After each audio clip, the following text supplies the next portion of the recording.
राजस्थान सार्वजनिक परीक्षा बिल 2022 पर चर्चा इस वक्त हो रही है। सीधे रुख करते विधानसभा का, जहां पर चर्चा जारी है और इस वक्त गुलाब चंद कटारिया नेता प्रतिपक्ष क्या कुछ कह रहे हैं उन्हें 92 से लेकर के आज अपन 2022 में आ गए। 30 बरस हुए। 30 बरस में इस कानून का उपयोग कहीं हुआ है क्या?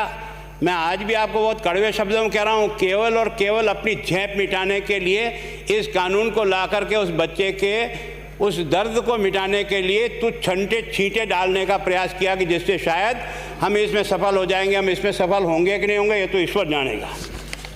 मतलब मैं सोचता हूँ कि हमने कानून की जिस तरह से धज्जियाँ उड़ाई है ना, कानून कभी रुकता नहीं है। ये धारा 6 थी जो पहले 92 में, उसमें कारावास जो 5 वर्ष से कम नहीं हो सकेगा 7 वर्ष तक बढ़ाई जा सकती है, तथा जुर्माना जो 15,000 रुपये से कम नहीं होगा लेकिन 1 लाख रुपए तक का जुर्माना होगा। अगर यही रोक देते तो अब तक अपन बहुत कुछ अच्छी में पहुँच जाते। कानून बनाया आपने, सजा सख्त की, उसके लिए धन्यवाद।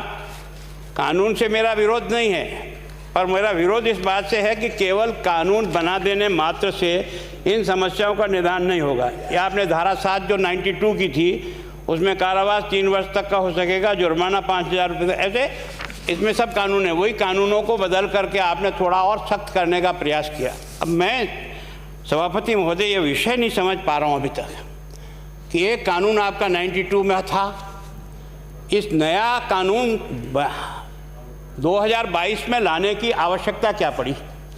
या तो इस कानून को रद्दी की टोकरी में डालते हैं फिर इस नए कानून को लाते। मैं इतना विद्वान नहीं हूँ क्योंकि मैंने कोई बहुत ज़्यादा वकील की प्रैक्टिस नहीं की, लेकिन मैं सामान्य बुद्धि से समझता हूँ कि क्या ये 2 कानून पैरेलल चलेंगे, और अगर ये 2 कानून पैरेलल चलेंगे तो कौन से कानून के तहत आप मुकदमा दर्ज करोगे, किसके तहत दर्ज नहीं करोगे? इसका मतलब केवल और केवल लोगों को दिखाने का एक तरीका है। सज़ा कम है 10 करोड़ कर दो, 25 करोड़ कर दो, उसके कारण से समस्या का हल होता हो, ऐसा मुझे तो कम से कम इसमें से दिखाई नहीं देता। कानून हमारे पास पहले से था और अभी, और इस कानून में कुछ सजाओं का अंतर हो सकता है, कुछ काम का समय कम ज़्यादा हो सकता है, इससे ज़्यादा तो कोई इसमें अंतर है नहीं। अब आपने देखा, अब मैं दोनों ही कानून में आपको तुलना करता हूँ। अभी जो नया कानून बनाया हमने 2022 में, जो पहले वाला मैंने आपको पढ़ा था जिसमें 2-3 साल की सज़ा थी 2000, और अभी वाला जो आपने किया कारावास जो 3 वर्ष तक का हो सकेगा और जुर्माना जो 1 लाख रुपए से कम नहीं होगा। जुर्माना न भरने की स्थिति में कारावास जिसकी अवधि 9 मास तक और हो सकेगी। पहले ये था, अब ये हो गया। अब इसके कारण से नकल रुक जाएगी, अपराधी घर चला जाएगा। अब तो कुछ होना ही नहीं है ना। धारा 4 में जो पहले था और अब नया क्या किया आपने? प्रश्न पत्र पर कब्जा और प्रकटीकरण। धारा 5 परीक्षा कार्य में अनस्त व्यक्ति द्वारा प्रकटन। धारा 6 प्रश्न पत्र का उत्तर पत्रक। इसमें धारा 7, धारा 8, 9 उसमें जो आपकी शास्ति है वो शास्ति आपकी है कारावास जिसकी अवधि 5 वर्ष से कम नहीं होगी किंतु जो 10 वर्ष तक हो सकेगा, और जुर्माना जो 10 लाख रुपए से कम नहीं होगा किंतु जो 10 करोड़ तक हो जाएगा। अब इस 10 करोड़ का चश्मा दिखा देने से अपराधी को डर लग जाएगा। क्या जुर्माना न भरने के कारण से 2 साल की और सज़ा बढ़ जाएगी। तो ये सारे प्रोविज़न करने मात्र से क्या, मैं सोचता हूँ इस बारे में थोड़ा सा आप सोचो। और कानून लाने के लिए आपने जो तर्क दिया ना, वो तर्क दिया है कि बजट प्रस्ताव के साथ संलग्न उद्देश्य और कारणों के कथन किया कि उक्त अधिनियम 1992 3 दशक से भी अधिक पुराना है। तो पुराना बेकार है, हम जैसे पुराने हो गए तो फेंकने लायक हो गए ना। मतलब जो कानून आपके पास है उसी कानून में अगर कुछ और सख्ती करनी थी, कुछ धाराएं उसमें जोड़नी थी, कुछ बढ़ाना था, घटाना था, उसी को कर लिया जाता, उसमें क्या अंतर पड़ जाता। लेकिन आपने इसमें जो है ना ये कह कर के इस दौरान इस मुद्दे से संगठित अपराध के आयाम का रूप ले लिया। ये संगठित अपराध क्यों हुआ? ये संगठित अपराध को अगर ठीक करना है ना तो जितने कोचिंग संस्थाएं जो चल रही ना, इनका पिछले 8 साल का रिकॉर्ड निकलवाओ। अगर कुछ करने की मंशा हो तो, नहीं हो तो कुएं में डालो, कोई चिंता की बात नहीं। जो डूबना है प्रदेश को तो डूबेगा। मतलब 10 वर्ष में चाहे मेरा सरकार रही हो चाहे आपकी रही हो, किसी मैं स्वयं शिक्षा मंत्री हूँ, अपराधी होऊंगा, कोई चिंता की बात नहीं।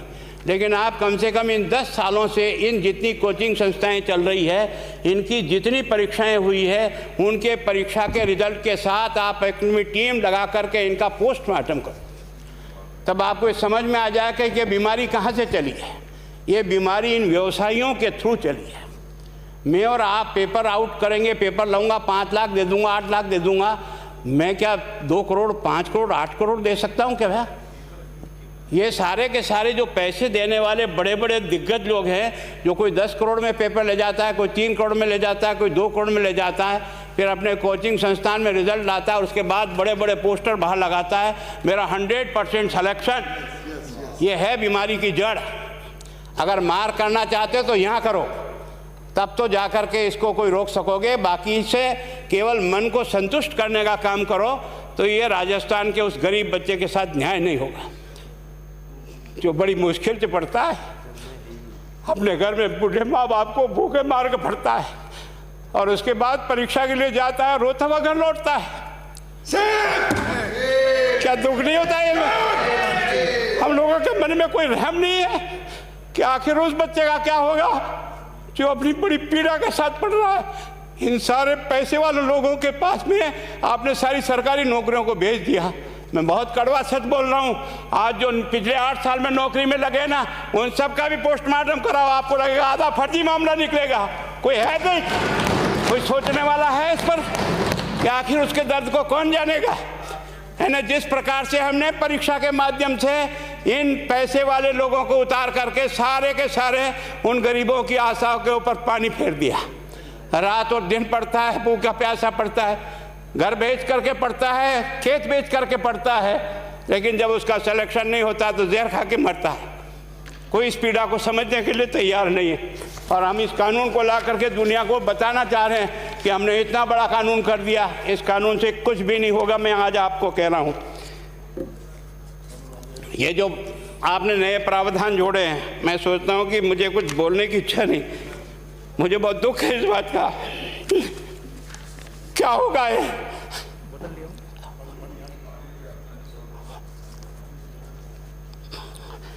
किस तरह की गैंग पालनी है उन्हें? पानी पिला दो, है ना। मैं उस दिन भी पूछा था कि मैंने कहा ये शिक्षा संकुल पे है, जिन लोगों को ड्यूटी पे लगाया, इसको लगाने वाला दोषी कौन है, जिसके कारण से पेपर जो है ना काट करके निकाल दिया। ये तो ठीक है, भाग्य हमारा अच्छा था कि सवाई माधोपुर की घटना खुट गई और एसओजी को उसमें हाथ में लग करके कुछ केस लग गया। अगर वो केस नहीं लगता तो आज आपकी सारी नौकरी पर इन सब बड़े बड़े दलालों के स्कूल में पढ़ने वाले बच्चे होते और मेरा गरीब का बच्चा अपना घर लौट के जाता। क्या दुर्भाग्य है। और इस कारण से केवल इसके लिए खुश मत हो जाओ कि हमने कानून बहुत सख्त बना दिया इसलिए अपराधी रुक जाएगा। नहीं, सिस्टम को बदलना होगा, ये परीक्षा का सिस्टम चेंज करना होगा।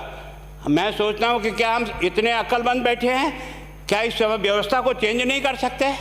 क्या एक ही पेपर हर राजस्थान में 20 लाख बच्चों को दिया जाए? क्या इसका कोई ऑल्टरनेट नहीं हो सकता? इसका ऑल्टरनेट सोचना चाहिए कि हम परीक्षा को टुकड़े टुकड़ों में कैसे कर सकते हैं। जिले के अनुसार पेपर नहीं, एक नहीं हम 25 पेपर बना सकते हैं। कौन से सेंटर पर कौन सा पेपर जाएगा कोई तय नहीं करेगा कौन सा जाएगा, और हम जो इच्छा होगी उस सेंटर पे वो पेपर भेजेंगे। और ये जितने भी प्राइवेट कॉलेजों में आपने सेंटर बना रखे उनको बंद करो, इनको तुरंत बंद करिए एक ऑर्डर से। जितने भी सरकारी विद्यालय है और सरकारी नौकर ही एग्जामिनर बनेगा और एग्जामिनेशन करेगा, तब तो आप इसको बचा पाओगे। ताकि आप और मैं कितने भी कानून बदल कर दें, आपका वो जांच करेगा, आपका वो अधिकारी आएगा।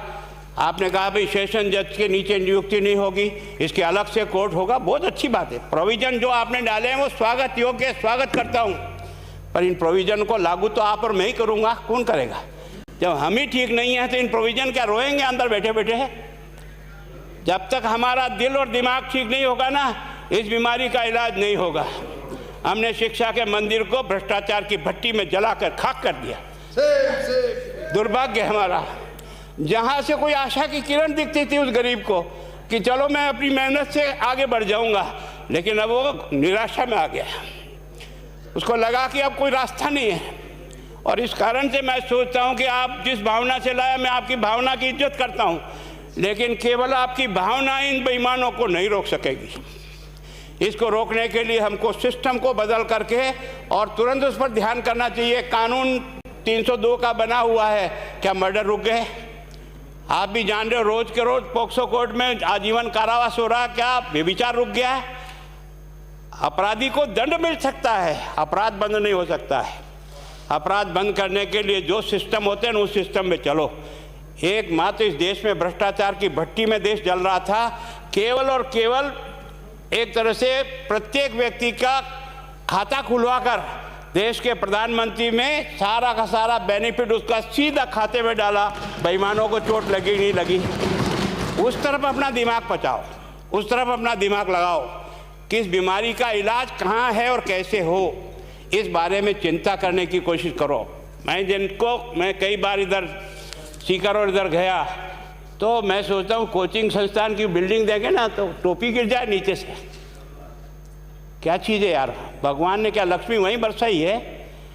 और जो बाकी संस्थाएं हैं उसका कारण ये है कि हमने अपनी दुकान को इतनी कमज़ोर कर दी है कि जहाँ बच्चे अच्छी तरह से शिक्षा लेकर के हम जैसे गरीब पढ़ करके यहाँ आ गए, अब वो रास्ते नहीं हैं। और इस कारण से मेरी बहुत विनम्र प्रार्थना है, इस बीमारी का इलाज चाहिए बच्चे को, कानून से नहीं होगा, कानून के अलावा होगा, और उसमें आप करें। धन्यवाद। Thank you.